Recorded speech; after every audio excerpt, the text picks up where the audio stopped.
நடிகர் சூர்யா அவர்களுடைய அகரம் ஃபவுண்டேஷனின் விதை திட்டம் 15வது ஆண்டில் அடியெடுத்து வைப்பதை முன்னிட்டு சென்னையில் சமீபத்தில் அதற்கு பிரம்மாண்ட விழா நடந்து முடிஞ்சிருக்கு. இந்த நிகழ்ச்சியில் நடிகர்கள் சிவகுமார், சூர்யா, கார்த்தி, தயாரிப்பாளர் கலைப்புலி எஸ் தானு, இயக்குனர் வெற்றிமாறன், நடிகர் கமலஹாசன் உள்ளிட்ட பல நட்சத்திரங்கள் வந்து கலந்துகிட்டு இருந்திருக்காங்க. கடந்த 15 வருஷத்தில் இந்த அகரம் ஃபவுண்டேஷன் மூலமாக எவ்வளவு பிள்ளைங்க படித்து மேலே வந்திருக்காங்க, எவ்வளோ பேர் இன்னைக்கு நல்ல நிலைமையில் இருக்காங்க, பொருளாதார ரீதியாக ரொம்ப பின்தங்கி இருந்த, கல்விக்கு வாய்ப்பே இல்லை அப்படின்ற இந்த பிள்ளைகள் கூட இந்த அகரம் ஃபவுண்டேஷன் மூலமாக படித்து முன்னேறி இன்னைக்கு வெளிநாடுகள்லையும் வெளி மாநிலங்களையும் எந்த அளவுக்கு வசதியாக இருக்காங்க அப்படின்னு சொல்லி பல மாணவர்களுடைய அந்த கண்ணீர் கதையை ரொம்ப இன்ஸ்பிரேஷனாக ஸ்டேஜில் நம்மளால் பார்க்க முடிஞ்சுது. அகரம் ஃபவுண்டேஷன் கடந்த 15 வருஷங்களாக என்ன பண்ணிட்டு இருக்காங்க அப்படின்றத பற்றி நமக்கு ஒரு சின்ன ஐடியா இருந்திருக்கும். ஆனால் அந்த விழாவில் மாணவர்களே நேரடியாக வந்து பேசும்போது தான் அவர் எவ்வளோ பெரிய விஷயம் பண்ணிட்டு இருக்கார் அப்படின்றது நமக்கே புரிஞ்சுது. இதன் மூலமாக மாணவர்களுக்கு உதவுனது மட்டும் இல்லாமல் அதன் மூலமாக படித்து மேலே வந்த அவங்க அதுக்கு பின்னாடி வரக்கூடிய மாணவர்களை வழிநடத்துகிற விதமாக இது ஒரு அமைப்பாகவே சூர்யா மாற்றிருக்காரு. அதாவது அவருக்கு பின்னாடியும் இது தொடர்ந்து செயல்படக்கூடிய ஒரு தன்னார்வ அமைப்பாக அவர் மாற்றிருக்கார் அப்படின்றது தான் இதனுடைய ஒரு மிகப்பெரிய வெற்றியே.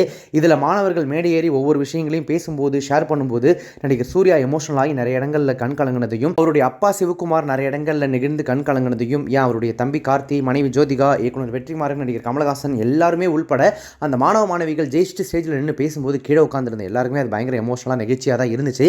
அதனாலேயே மேடையேறி பேசின இயக்குனர் வெற்றிமாறன் ஆரம்பித்து நடிகர் கமலஹாசன் வரைக்கும் எல்லாருமே ரொம்ப நெகிழ்ந்து போய் இது எவ்வளோ பெரிய விஷயம் அப்படின்றத அந்த இடத்துல பேசியிருந்தாங்க.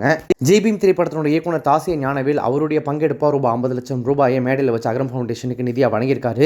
இது மட்டும் இல்லாமல் இந்த விழாவில் மாணவ மாணவிகள் பேசினதை பார்த்ததற்கு பிறகு பல பிரபலங்கள், பல பெரிய ஆட்கள் வந்து அவங்களுடைய சைட்லேருந்து ஒரு நிதியை கொடுத்து இந்த அகரம் ஃபவுண்டேஷனில் தன்னுடைய பங்கு இருக்கணும் அப்படின்னு சொல்லிட்டு முன் வருவதை பார்க்கும்போது இந்த அமைப்பு இன்னும் ரொம்ப பெருசாக மாறுறதை நம்மளால் பார்க்க முடியுது. சூர்யா மேலேயும் அவருடைய மனைவி ஜோதிகா மேலேயும் சில பல காரணங்களால் சமீப நாட்களாக சோஷியல் மீடியாவில் வெறுப்பு பிரச்சாரம் பரப்பப்படுறதை நம்மளாம் பார்த்துருப்போம் ஒரு சில பேரால். ஆனால் அதற்கெல்லாம் பதிலடி கொடுக்குற விதமாக இதெல்லாம் எனக்கு பிரச்சனையே கிடையாது, நான் என்னுடைய வேலையை கரெக்டாக செஞ்சுட்டு இருப்பேன்னு நடிகர் சூர்யா 15 வருஷங்களாக பண்ணிட்டு இருக்கக்கூடிய இந்த விஷயம் பல பெரிய அரசியல் தலைவர்கள், பல பெரிய உச்ச நட்சத்திரங்களே இது வரைக்கும் பண்ண முன்வராத ஒரு விஷயம். கண்டிப்பாக சாத்தியமே இல்லாத ஒரு விஷயத்தை தன்னுடைய முன்னெடுப்பால் அவர் சாத்தியப்படுத்தி பல மாணவருடைய வாழ்க்கையில் ஒளியேற்றிருக்கார் அப்படின்னு தான் சொல்லணும். அந்த வகையில் திரையுலகம் மட்டும் இல்லை, பொதுமக்களே நடிகர் சூர்யாவை தூக்கி வச்சு கொண்டாடிட்டு இருக்காங்க.